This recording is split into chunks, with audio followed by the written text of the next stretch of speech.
I never believed in ghosts or any of that paranormal stuff. It always seemed like nonsense people used to scare themselves.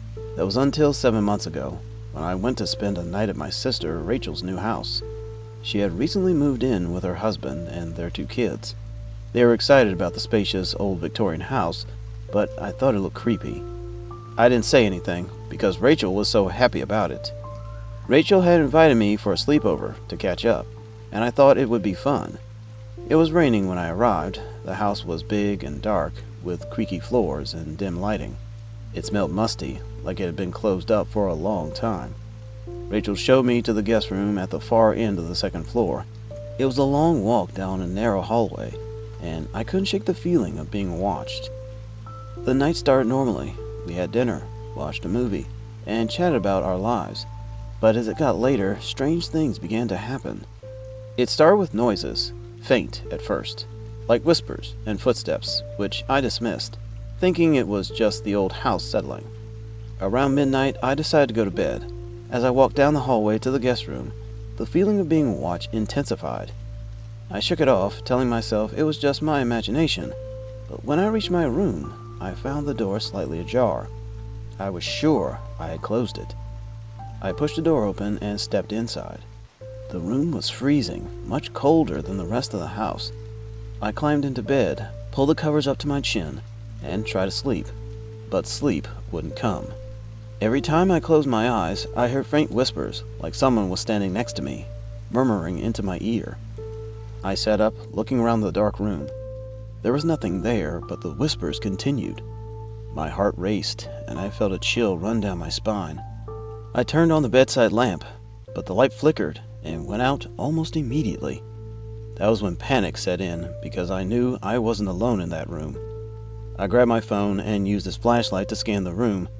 That's when my eyes caught shadows moving on the walls. I could have sworn I saw a figure standing in the corner. When I aimed the light directly at it, there was nothing there. As if all the spooky things were not enough, I felt a cold breeze, though the windows were shut tight. Determined to get some sleep, I tried to ignore the noises and the cold. But then the bed started to shake. It was subtle at first, like a small tremor, but it grew stronger. When that happened, I jumped out of bed with my heart pounding and backed into the corner of the room. I heard a child's laughter, soft and eerie, coming from the hallway. My blood ran cold because I knew Rachel's kids were asleep on the other side of the house. Gathering my courage, I opened the door and looked into the hallway. It was empty, but the laughter continued, echoing down the corridor. I decided I couldn't stay in that room any longer. I grabbed my things and crept down the hallway to the living room, where I decided to wait out the night. As I passed Rachel's room, I heard her and her husband talking in hushed tones. They sounded concerned. In the living room, I tried to calm myself. I sat on the couch, wrapped in a blanket, and kept my phone's flashlight on. The whispers followed me, growing louder and more insistent. The temperature in the room dropped and I could see my breath in the air. Then I saw it, a shadowy figure standing at the far end of the room. It was tall and thin, with glowing eyes. It stared at me, and I felt paralyzed with fear. I wanted to scream, but no sound came out. The figure moved closer, and I felt a hand brush against my arm, icy cold and skeletal. In a blind panic, I bolted for the front door. I fumbled with the lock, my hands shaking uncontrollably. When I finally got the door open, I ran out into the night, not stopping until I was at the end of the driveway. I didn't even mind that I had to enter the heavy rain. When I got to my car, I looked back at the house, half expecting to see the figure standing in the doorway, but there was nothing. I called Rachel from my car and told her I had to leave. She sounded worried, but didn't press me for details. I drove home safely, but the night's events replayed in my mind. I couldn't explain what had happened, but I knew one thing for sure. I no longer doubted the existence of ghosts or paranormal activities. Rachel called me the next day to ask why I had left, and I told her everything.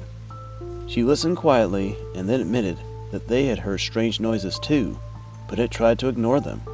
She promised to look into the house's history and maybe even get it checked by someone who dealt with paranormal activity. I haven't been back to Rachel's house since that night. The experience left me shaken, and changed my views on the supernatural. I still don't understand what happened, but I know one thing. That house is haunted, and I'll never set foot in it again. 6 years ago, I had a terrible encounter on a rainy night that still chills me. I was home alone that weekend since my parents had gone to their friend's pre-wedding dinner. At 15, I enjoyed the solitude and the chance to binge-watch horror movies without their judgmental glances. It started with a faint scratching sound. I paused the movie to listen well. The noise came from the back door. I tried to convince myself it was just the wind and rain, but when the scratching persisted, I got up and crept to the kitchen to see what was happening. The back door was visible from the hallway, and I could see the handle jiggling. Panic surged when I realized someone was trying to get in. Without wasting time, I went into the kitchen and grabbed the largest knife from the kitchen drawer. Then, with shaking hands, I dialed 911. "Someone's trying to break into my house," I said as soon as the operator answered my call.